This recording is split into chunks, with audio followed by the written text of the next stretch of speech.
He has led some of the most complex construction projects, high-rise residential towers. Mr. Umaji Sopan Sakate. Not so easy. The entire credit goes to my parents.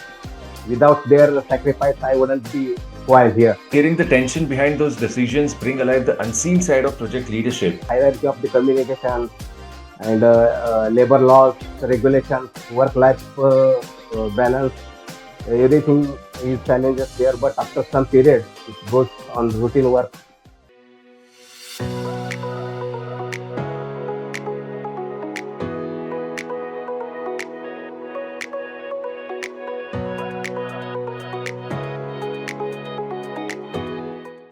Hey everyone, welcome back to another episode of FaceTime with Leaders, powered by Directors Institute, World Council of Directors.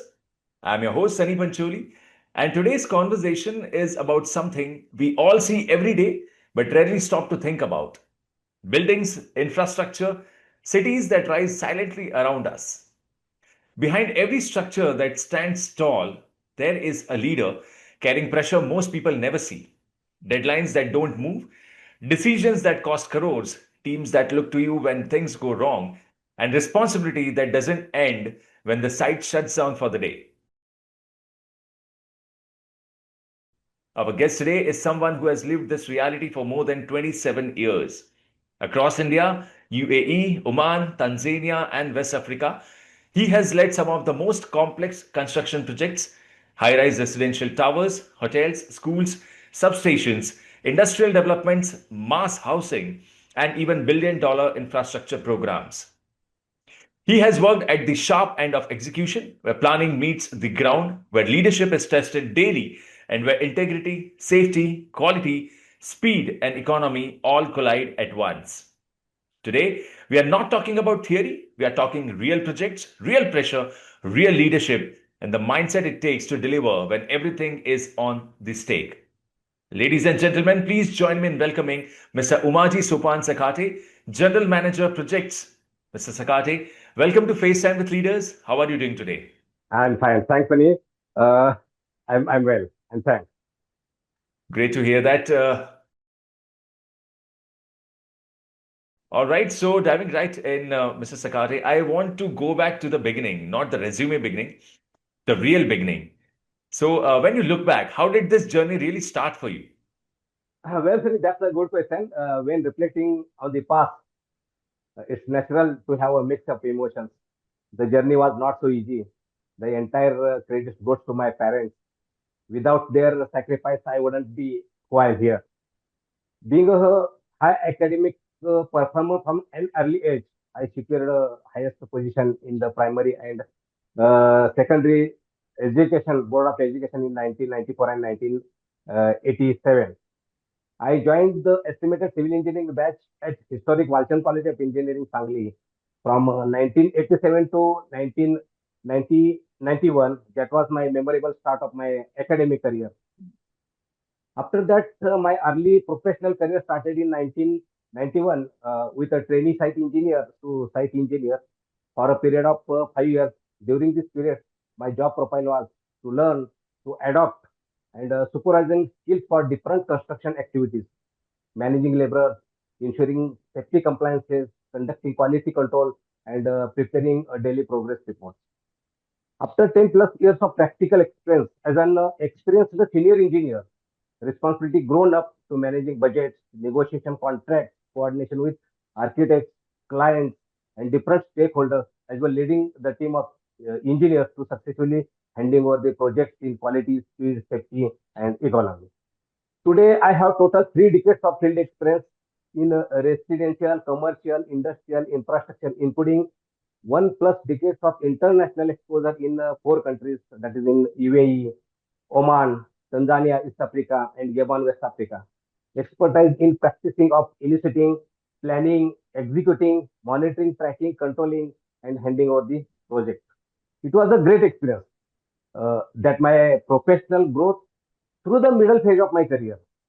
After having national and international experience in managing multi-million dollars of construction projects, healing stuck for 2 decades of professional career growth till date. Most of Indian professionals hit a point where growth stops. no access to senior management, no part to the boardroom. Actual retire anxiety starts. When I gone through my self-assessment to professionally articulate a conclusion about changing a traditional style of work, focus on my strategic benefits and future-oriented advantages rather than the shortcoming of the past method. I thought to leverage my experience in a different way and break down the glass ceiling. I realized that India has a massive shortage of independent directors. The listed companies, everyone needs them. I came outside of the box. I joined International Corporate Directorship Program activity through World Council of the Directors, where I am gaining a proper knowledge of advanced expertise in global corporate governance, develop cutting edge skills to manage environmental, social, and governance factors effectively. That is the ESG expert, and dedicated segments such as digital directors and independent directors program. Within 1 year from now, damn sure my name will be on a company board, industry respect, and access to the highest platform in corporate of India. Thanks. Mr. Sakate, hearing the way your journey shifted from routine assignments to carrying responsibility, I can almost feel the pressure of that first major site, and it's fascinating how those early setbacks shaped the leader you became. Yeah. Great. So, so, continuing our conversation, when someone looks at your resume, they see numbers, countries, and project values, but they don't see the daily reality behind it. You have worked on residential buildings, commercial spaces, industrial developments, substations, and large infrastructure programs across India and overseas. Now, out Yeah. of all of these, which kind of project challenged you the most on a day-to-day basis, and what specifically made it so demanding for you as a project leader? Actually, after my Indian experience, when I went for a international assignment in 2007, the biggest adjustment at that location was to managing the projects outside of the India, navigating the significant difference in workplace, that is the hierarchy of communication styles and the strictly adherence of local labor regulations and work-life balance norms and all that things were there. Unless and otherwise, to sustaining the work pressure is a very good challenges, not a bad challenge, but it was very good challenges. It habits always come with me for future running and long life with me. Great. So, Mr. Sakate, you have worked in India, Middle East, Africa, where working styles, labor practices, and regulations are very different. Yeah. Now, when you first started working outside India, what was the biggest adjustment you had to make as a project manager? And how did that experience shape the way you now handle projects back home?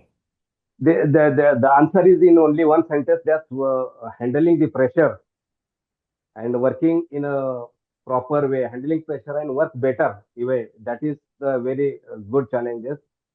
Not a bad challenge, but it was a good challenges because the hierarchy of the communication and labor laws, regulations, work-life balance, everything is challenges there. But after some period, it goes on routine work and it goes to used to work.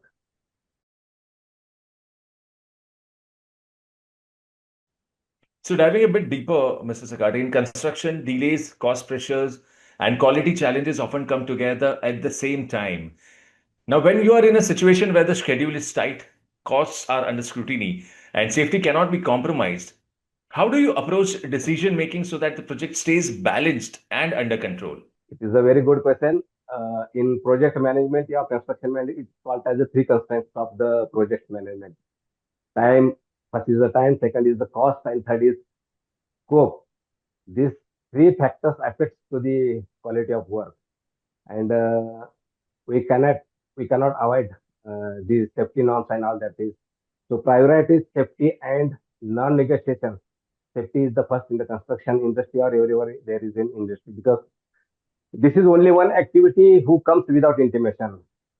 So that is a very big challenge to maintain the safety, timeline, cost, costing, and economical of the project after considering all the scopes and the specification of that project.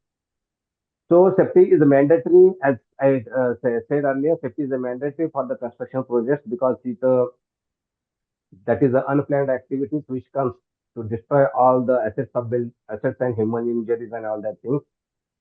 So considering safety, quality, and timeline, this is challenge to complete the projects in timeline. It is only depends upon the micro project and continuous work on that uh, uh, specifications and all that thing. So it is very challengeable job to achieve all these things together with completion of the project. Mr. Sakare, hearing the tension behind those decisions bring alive the unseen side of project leadership.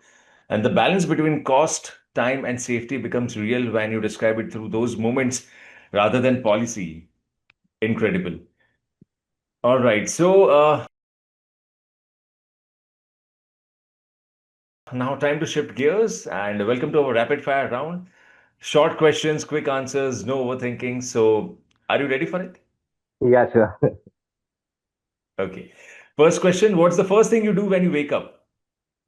Commonly, I hydrate with water following the mindful activities like stretching and Okay. deep breathing to center myself. And then briefly reviewing my daily priorities before creating and calm and focus to start maximizing productivity and all this in well-being. Great. Your go-to comfort food after a long side day. Yeah. After long side day, go to comfort food often involving something homemade, hearty, easy, and familiar veg non-veg. Okay. One activity that instantly relaxes you. Deep breathing. Okay. Nice. A leader you admire deeply. I admire deeply Dr. Babasaheb Ambedkar. He wisely admired for his pivotal role as a visionary leader, social reformer, and that is the chief architect of the Indian Constitution. His life and work continue to inspire millions due to this unwavering commitment to justice, equity, and the human rights. Truly exceptional leader. Okay. Next question. Your favorite movie to rewatch anytime. Three edits. Okay. Nice choice. Right. One country still on your travel bucket list. Tanzania, East Africa again, once again. Okay. A superpower you wish you had on site. The power of perfect intentions and understanding the intense reconciliation. Wow, that's nice. One thing you never compromise on at work. Uh, I'm in construction expert, so I never compromise on my work. That is the quality, punctuality, self-respect, peace of mind. Okay. And finally, last question of the rapid fire round. Success in one word to you. Achievements, something successfully done, typically by effort, courage, of skill. Great.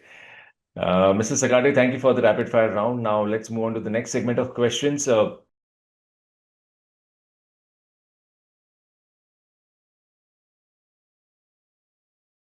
Construction is an industry where ethical lapses don't always look dramatic on day one. They look small at first: quality shortcuts, manipulated measurements, silent rework, unsafe practices, vendor kickbacks, unrealistic promises to clients, pressure to hide delays, and over 27 plus years across multiple countries. Have you seen an industry pattern or incident that genuinely made you pause and rethink how organizations should operate? And on based on that, what must leaders strengthen today to build more ethical, accountable, and trustworthy project cultures, especially on the ground level? First of all, everyone should cut the shortcuts. Everyone should uh, because the construction in the construction industries or each type of industry, there are some parameters to execute the work, specifications, style of work, sequence of work, and in one sentence, if I can say, there are three phases of, especially in construction industry, there are three phases. One is pre-construction, Middle phase is construction, and third one is post construction. So in each phase of construction, there are working style and systems of work. If we can follow that systems of work and accordingly the sequence, if we go through the technical knowledges are there as a IS standard, yeah, British standard, we can follow a technicality, safety point of view. There are also IS codes for safety, and already there in working in daily working routine. Also, there is a specific guidelines are there. If we follow that one, so there is no need to take shortcuts and everywhere will be smooth, either quality point of view, either safety point of view, or timeline or costing also. Your reflection brings an honesty we rarely hear about in this industry, and it highlights how begins in those quiet moments when no one's watching. So, Mr. Sakate, you already come with decades of hands-on project leadership, international exposure, and execution experience. So, let me ask you this very simply. At this stage of your career, what made you to decide to join Directors Institute? And when you enrolled, what were you hoping to gain? Was it a broader boardroom perspective, stronger governance understanding, or something else altogether?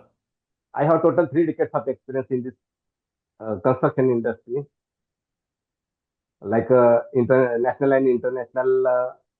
I have handled both national and international multi-million dollars of construction. And the real fact is uh, feeling stuck after when I completed my middle phase of my career. It was very good. It was nice and it was looked like a challenging. But after these 2 decades of my career, I feeling stuck of my professional career growth. Until that, I was just searching the answer of this question: why I'm not going at the upper level, yeah, senior management level. So when I gone through the self assessment, then I realized that most of Indian professionals hit a point where the growth stops. So I got that answer, and I joined this ICDP, International Corporate Directorship Program. So I wanted to move on the board level for national and international. Already I have international exposure, so it will be definitely help me to grown up to the boardroom. Absolutely, Mr. Sakate, and it's compelling to hear that even with decades of hands-on experience, you pursue Directors Institute to deepen your perspective. That mix of humility, curiosity, and strategic foresight really underscores the kind of thoughtful leadership our listeners can learn from. Great. And let me tell you, Mr. Sakare, what an incredible conversation this has been. And for everyone listening, this episode was not just about construction. It was about what it takes to lead when reality doesn't cooperate, when the plan meets the ground, when pressure meets principles. Yes, And Mr. Sakade, thank you for being so open, so honest, and so practical. Because leaders like you remind us great projects aren't built by luck, they are built by discipline, yes. clarity, and courage every single day. So thank you so much for joining in. Thank you, sir. Thank you, sir. And to our audience, thank you for joining us. And if there is one message to take away, it's this: a strong building stands on concrete, but a strong career stands on character. I'm your host, Sunny Pancholi, and this has been FaceTime with Leaders, powered by Directors Institute, World Council of Directors. I will see you in the next episode. Till then, stay curious, stay driven, and keep becoming the leader you are meant to be. Thank you so much.